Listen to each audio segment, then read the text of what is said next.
ఈరోజు మనమొక సంచలనాత్మకమైన కోర్టు తీర్పు గురించి మాట్లాడుకుందాం. ఒక అత్యంత కీలకమైన ప్రభుత్వ ఉద్యోగ పరీక్షలో నిజాయితీ అనేదే ప్రశ్నార్థకంగా మారినప్పుడు ఏం జరుగుతుందో ఈ తీర్పు మనకు చూపిస్తుంది. ఈ మొత్తం కథ ఒకే ఒక్క నెంబర్తో మొదలవుతుంది, 1369.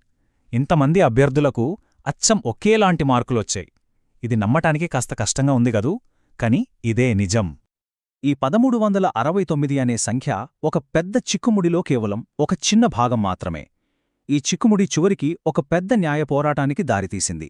సరే, అసలు లోతుల్లోకి వెళ్ళి ఏం జరిగిందో చూద్దాం.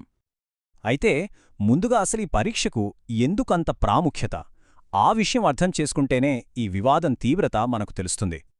మనం మాట్లాడుతున్నది ఏదో మామూలు పరీక్ష గురించి కాదు. ఇది తెలంగాణలో అత్యంత ప్రతిష్టాత్మకమైన 563 ప్రభుత్వ పదవులకు గేట్వే అన్నమాట.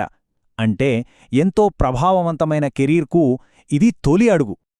ఈ టైంలైన్ చూస్తే అంతా సజావుగానే సాగినట్లు అనిపిస్తోంది కదా. నోటిఫికేషన్ వచ్చింది, ప్రిలిమ్స్ అయ్యాయి, మెయిన్స్ జరిగాయి. కాని అసలు కథ మొదలయింది ఆ మార్కుల లిస్టు విడుదలైన తరువాతే. అదే కోర్టులో సవాలు చేయబడింది. ఈ మొత్తం ప్రక్రియలో అనుమానాలకు తావిచ్చిన మొదటి అంశం అధికారిక లెక్కల్లోనే తేడాలు రావడం. లెక్క ప్రకారం పరీక్ష రాసింది 21,078 మంది. కాని ఫైనల్ మార్కుల లిస్టులో ఉన్నది 21,085 మంది. అంటే 10 మంది అదనంగా ఉన్నారు. మరి ఆ 10 మంది ఎవరు, ఎలా వచ్చారు? ఈ ప్రశ్నకు ఇప్పటికీ సరైన సమాధానం లేదు. ఇది కేవలం ఆరంభం మాత్రమే. ఇక పరీక్ష నిర్వహించిన విధానంపైన కూడా ఎన్నో ప్రశ్నలు తలెత్తాయి. ఆ చిక్కుముడి ఎలా ముడిపడి ఉందో చూద్దాం. ఇక్కడ ఒక విచిత్రమైన విషయం జరిగింది. ప్రిలిమ్స్కు ఒక హాల్ టికెట్, మెయిన్స్కు మళ్లీ పూర్తిగా కొత్త హాల్ టికెట్ ఇచ్చారు. ఇలా చేయడం అసాధారణం. దీనివల్ల ఏ అభ్యర్థిని ట్రేస్ చెయ్యాలన్నా కష్టంగా మారిపోయింది.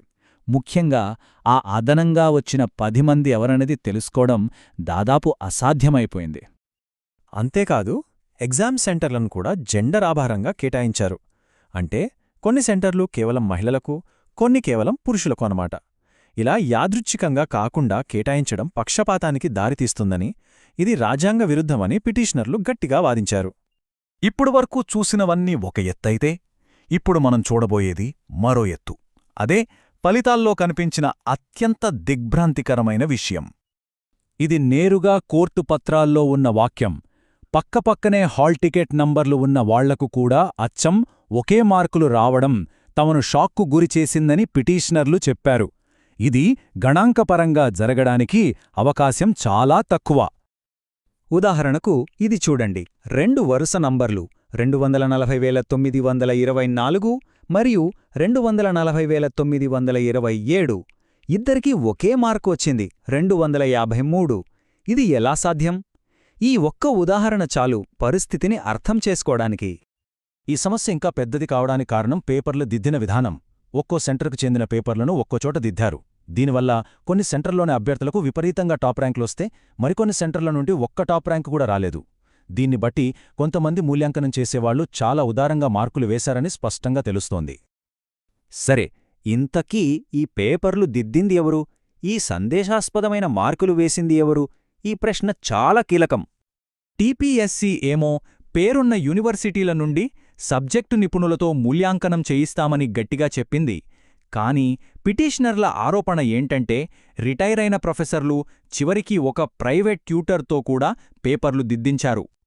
పిటిషనర్లు తమ కేసులో ఈ వ్యక్తుల పేర్లను ప్రత్యేకంగా ప్రస్తావించారు. కమిషన్ చెప్పిన మాటలకు జరిగిన దానికి పంతన లేదనడానికి సాక్ష్యంగా వీళ్లను చూపించారు. ఇప్పుడు ఈ అంశాలన్నీ, ఆ 10 మంది దగ్గర్నుంచి ఈ మూల్యాంకనం వరకు ఒకదానికొకటి కలిపి చూస్తే మొత్తం వ్యవస్థ ఎంత పెద్ద ప్రశ్నార్థకంగా మారిందో మనకర్థమవుతోంది. పిటిషనర్ల ప్రధాన వాదన ఏకపక్షత అనే పదం చుట్టూ తిరుగుతుంది.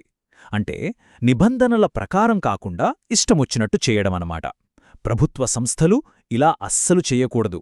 జరిగినవన్నీ కేవలం పొరపాట్లు కాదు, ఉద్దేశపూర్వకంగా తీసుకున్న ఏకపక్ష నిర్ణయాలని వాళ్ల వాదన. ఆ 10 మంది అదనపు అభ్యర్థుల దగ్గర్నుంచి 1369 మందికి ఒకే మార్కులు రావడం వరకు ఈ ఆరోపణలన్నీ కలిసే హైకోర్టును జోక్యం చేసుకునేలా చేశాయి. అందుకే కోర్టు ఒక ఉమ్మడి తీర్పు ఇవ్వాల్సి వచ్చింది. చివరికి ఈ కేసు మన ముందు ఒక పెద్ద ప్రశ్ననుంచుతోంది. అసలు ఆట నియమాలనే పాటించినప్పుడు చివరికి వచ్చే స్కోరుకు ఏమైనా విలువుంటుందా? అది ఎప్పటికీ న్యాయంగా